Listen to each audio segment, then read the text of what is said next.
अस्सलाम वालेकुम प्यारी सी यूट्यूब फैमिली, आई होप आप सब ठीक होंगे। और आज मैं बैकग्राउंड में आपको बताती चलूँगी मैं आलू के पराठे बना रही हूँ और खाने से मुतल्लिक मैं आप लोगों के साथ आज टॉपिक शेयर कर रही हूँ। तो टॉपिक जो है वो भी बहुत इंटरेस्टिंग है।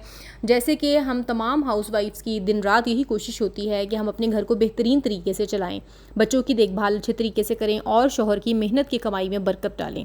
लेकिन ख़ुद सच बताइएगा कि क्या कभी आपके साथ ऐसा हुआ है कि फ़्रिज की सफाई करते वक्त नीचे वाली ट्रे से गलता हुआ धनिया, 20 दिन पुरानी सड़ी हुई सब्जियां या 2 दिन पुराना बचा हुआ सालन आपको निकाल कर कचरे में फेंकना पड़ा हो?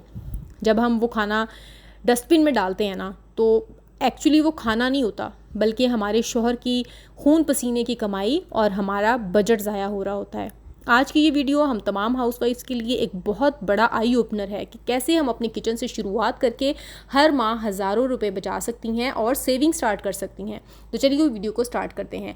अस्सलाम वालेकुम, आप देख रहे हैं लाइफ विद ज़ैना हसीब और मैं आज आप लोगों के साथ एक रियल लाइफ स्टोरी शेयर कर रही हूँ कि किस तरह से हम अपने किचन में जो खाना है उसको सेव कर सकते हैं और ना सिर्फ खाने को सेव कर सकते हैं बल्कि हम अपने खाने की भी बचत कर सकते हैं। इस बात की अहमियत को समझने के लिए मैं आपको अपनी एक दोस्त सना की कहानी सुनाती हूँ। सना भी हम सब की तरह एक आम सी हाउसवाइफ है। कुछ महीने पहले तक वो बगैर किसी प्लानिंग के हफ्ते भर की सब्जियाँ और राशन इकट्ठा ख़रीद लेती थी, बच्चों के लिए ज़्यादा खाना बना लेती थी और बचा हुआ सालन फ्रिज के पीछे कोने में रख के भूल जाती थी। महीने के आखिर में जब बजट आउट होता तो शौहर से बहस होती कि ख़र्चा पूरा नहीं हो रहा। फिर उसने एक छोटी सी मील प्लानिंग की।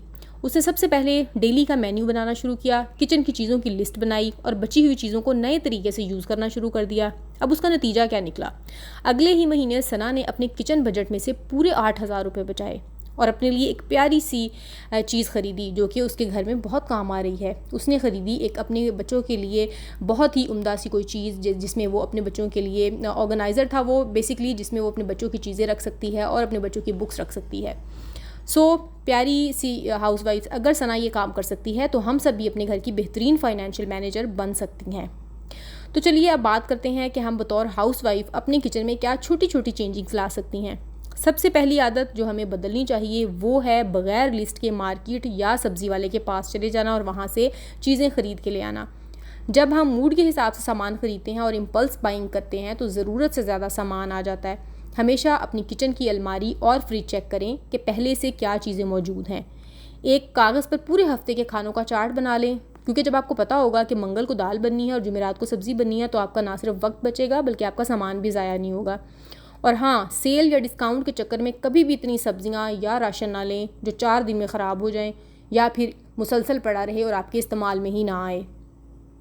इसके अलावा मैं आप लोगों के साथ स्टोरेज हैक्स और लेफ़्ट ओवर मैजिक का जो जादू है वो भी शेयर करूँगी, क्योंकि सबसे बड़ी ज़िम्मेदारी ये होती है कि खाने को सही तरीके से संभाल कर रखा जाए। हम में से अक्सर बहनें धनिया, पुदीना, हरी मिर्चें या बहुत सारी सब्जियाँ यूँ ही शॉपर में रख देती हैं और वो 2 दिन में गल जाती हैं।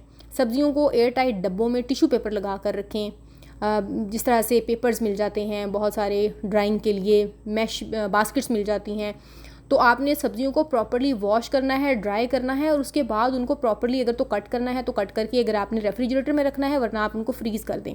जिस तरह से मैं भिंडी को पकाने से पहले ही जब धोती हूँ उसको तो अच्छे तरीके से ड्राई करके पहले वॉश करती हूँ, फिर उसको ड्राई करती हूँ और उसके बाद फिर मैं उसको कट करके फ्रीज़ कर देती हूँ, ताकि अगर कभी एमरजेंसी में पकानी पड़े तो वो मुझे फिर पकाने में बहुत आसानी हो। इस तरह से मैं करेले भी नमक लगा के और उसका पानी निकाल के उनको बिल्कुल रेडी करके रख देती हूँ, ताकि जिस दिन भी मुझे पकाना हो तो वो मैं निकाल के फटाफट से पका सकूँ। दालें आप इसी तरह से बॉईल करके फ्रीज़ कर सकते हैं और मैं तो हरी मिर्चें भी फ्रीज़ कर देती हूँ। इसके अलावा टमाटर जो है उनका पेस्ट बना के फ्रीज़ किया जा सकता है या उनको वैसे ही कट करके फ्रीज़ किया जा सकता है।